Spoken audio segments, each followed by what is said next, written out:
शहा म्हणजे अब्दालीचे वंशज. शिवसंकल्प मेळाव्यात उद्धव ठाकरेंचा अमित शहांवर हल्लाबोल. भाजपला सत्ता जिहाद झाल्याचा उद्धव ठाकरेंचा टोला. अनिल देशमुख पीए मार्फत पैसे घ्यायचे. बडतर्फ पोलीस अधिकारी सचिन वाझेंचे गंभीर आरोप. सीबीआयकडे सर्व पुरावे असल्याचा वाझेंचा दावा. वाझेंच्या आरोपांवर अनिल देशमुखांचा पलटवार. ही फडणवीसांची नवी चाल असल्याचं देशमुखांचं वक्तव्य. वाझे हा गुन्हेगारी प्रवृत्तीचा व्यक्ती, देशमुखांचा आरोप. शरद पवारांनी घेतली मुख्यमंत्री एकनाथ शिंदेंची भेट. भेटीमागचं कारण मात्र अद्यापही अस्पष्ट.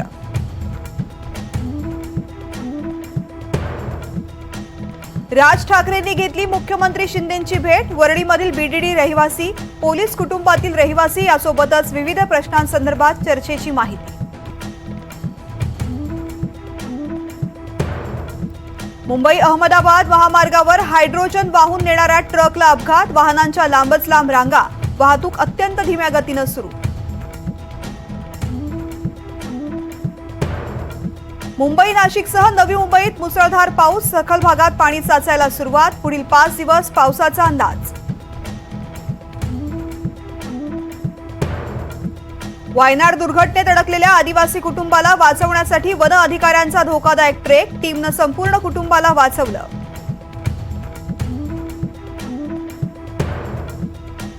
मनू भाकरचं हॅट्रिकचं स्वप्न हुकलं. 7व्या फेरीत मोक्याच्या क्षणी मनूचा नेम चुकला. हंगेरीच्या वेरोनिका मेजर सोबत शूट ऑफ मध्ये मनूची पिछेहाट. पॅरिस ऑलिम्पिकमध्ये लक्ष्य सेननं रचला इतिहास. पिछाडी भरून काढत उपांत्य फेरीत प्रवेश. अनोखी कामगिरी करणारा पहिला भारतीय पुरुष बॅडमिंटनपटू.